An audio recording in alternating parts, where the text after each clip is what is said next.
saya Bang Lis, memang apa namanya mempertemukan dua sosok yang punya latar belakang yang berbeda, latar belakang budaya, pendidikan, dan yang lain-lain juga berbeda. Ini memang sulit. Makanya bukan hanya di Medan, di Jawa, di tempat lain pun terjadi itu ketidakharmonisan antara bupati dengan wakilnya, antara wali kota dengan wakilnya. Ya. Ini juga yang sebenarnya akan menjadi pemikiran Mendagri atau apa untuk kemudian merubah apa namanya sistem pemilihan kita. Kalau nggak salah pernah saya dengar seperti itu, supaya tidak lagi ini menjadi sebuah paket yang artinya kebanyakan adalah bentrok di tengah jalan. Jadi pada saat rekrutmen atau pada saat calon pertama, yang paling penting kan jadi dulu. Nggak penting gitu latar belakang ini cocok atau tidak. Yang penting jadi dulu gitu ya.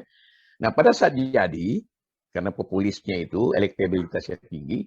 Nah setelah jadi, di pertengah jalan atau di akhir periode, mereka-mereka ini menjadi pesaing. Karena biasanya akan mencalonkan diri, katakanlah kalau wakil gubernur menjadi gubernur.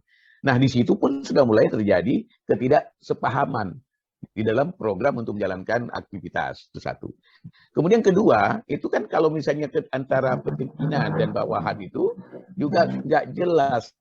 Kayak si Jaya bilang tadi, job desk-nya mesti jelas. Ini bahagianku. Atau Maki bilang tadi, aku cuma dapat 5%.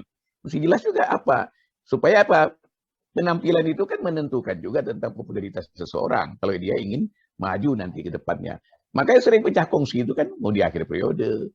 Seorang pemimpin, katakanlah seorang pejabat gubernur ataupun wakil gubernur ini kan. Kalau dari pandangan marketing kita ini kan ada sesuatu yang mesti kita jual kan begitu. Jadi gini Bang, menggebu-gebu hebatnya marketing para calon legislatif atau eksekutif ya, pilkada. Kenapa? Karena mereka coba menggali, mengekspos kemampuan seseorang. Dan nah pada saat seperti itu dipikirkan nggak mereka ini cocok nggak nanti pada saat memimpin sebuah daerah gitu loh. Itu enggak, yang paling populer dulu. Itu yang saya maksud tadi.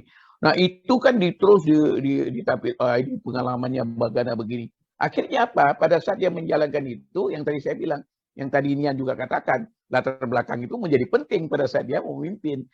Ya kan latar belakang pendidikan, budaya, pengalaman, itu semua jadi penting. Nah, akhirnya senior ini merasa, kau jangan ajarin aku, kau wakil itu adalah bawahan. Ini yang salah. Sebenarnya Bang, ketua dengan wakil itu harus diciptakan satu sinergi efek.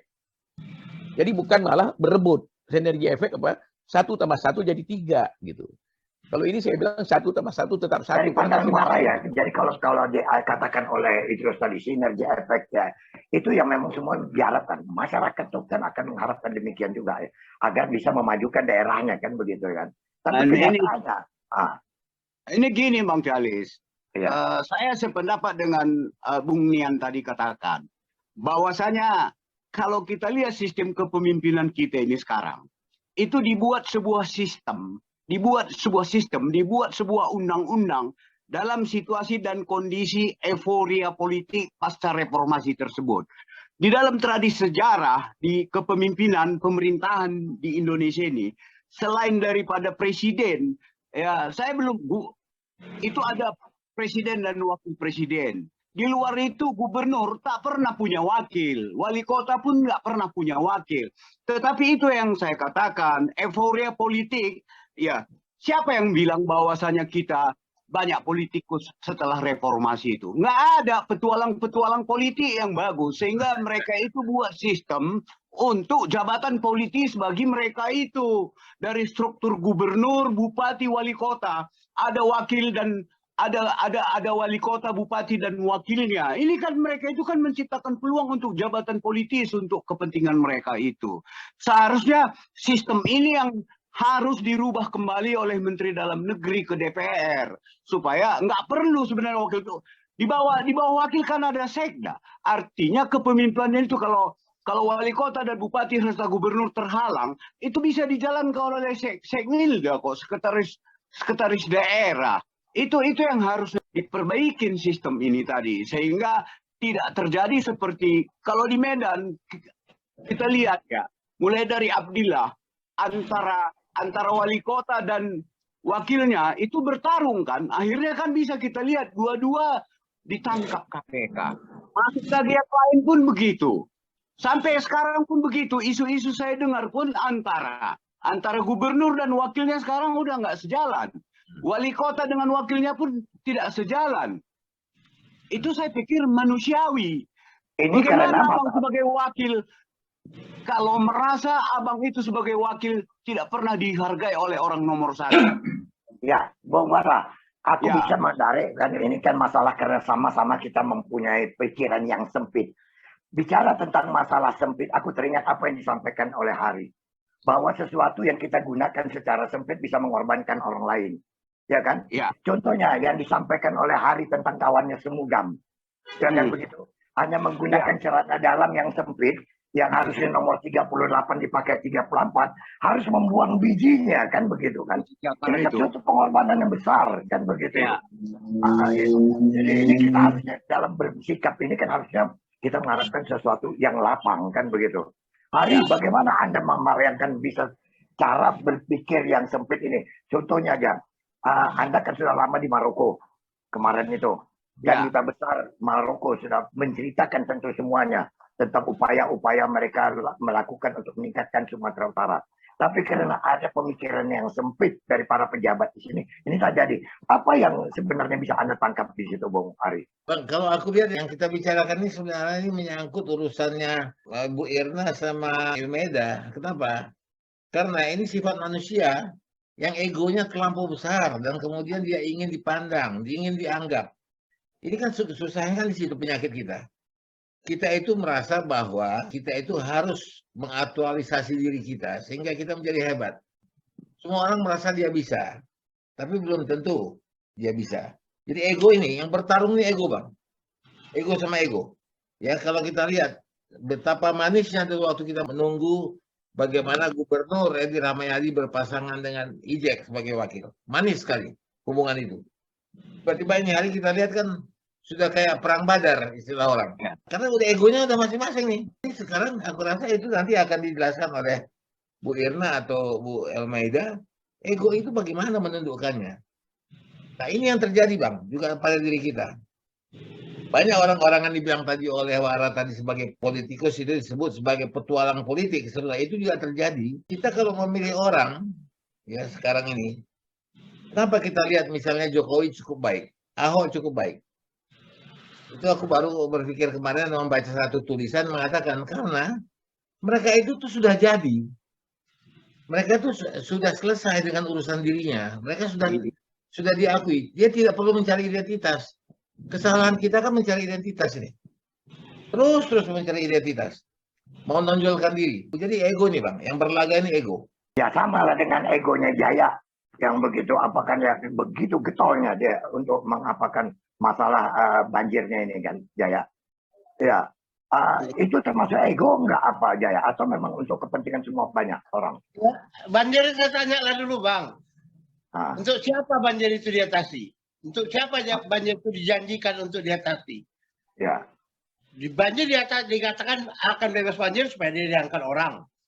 Banjir itu akan diatasi supaya masyarakat senang. Jadi memang iya masalah kepentingan aja. Cuma masalah utang cakap ini yang payah. Utang cakap terus dibayar. Sekarang yang membayarnya pakai apa?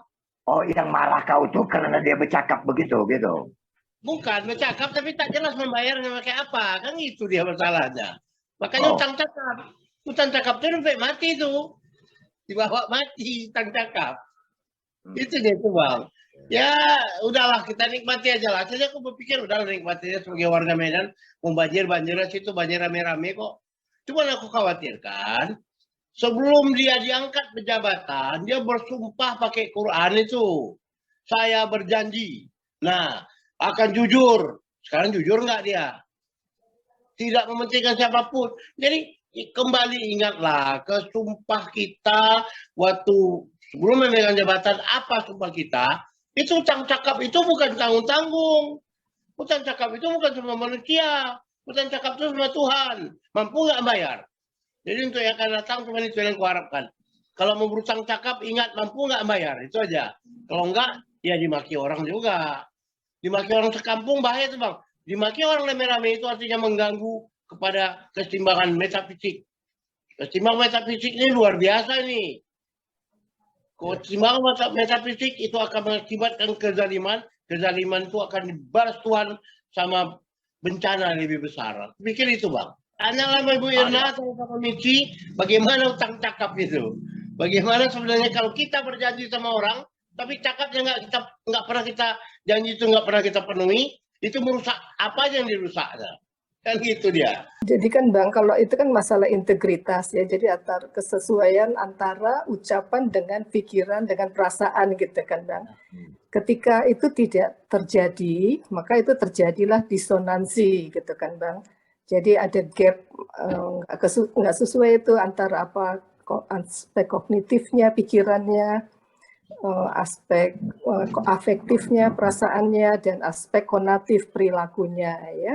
Jadi mungkin dia berpikir, oh bahwa saya jujur misalnya, tapi perasaannya bilang, oh enggak, kamu enggak jujur misalnya. Perilakunya menggambarkan dia tidak jujur gitu. Jadi itu ada gap, ada disonansi, aspek-aspek kognitif, afektif, dan konatifnya. Begitu barangkali penjelasannya. Sehingga akhirnya menimbulkan kecemasan, menimbulkan masalah-masalah kesehatan mental nantinya gitu ya Bang ya.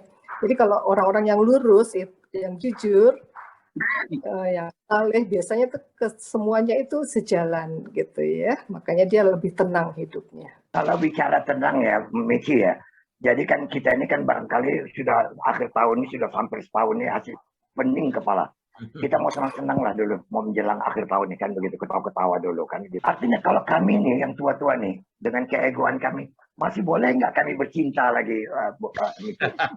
Boleh dong, Bang Halis, boleh aja. Ya. Daripada nanti, yang penting apa ya, sejalan tadi kognitif afektif perilakunya ya Bu Irna ya. Ya. Saya nggak pernah begini, saya nggak mau begini, tapi maunya begitu.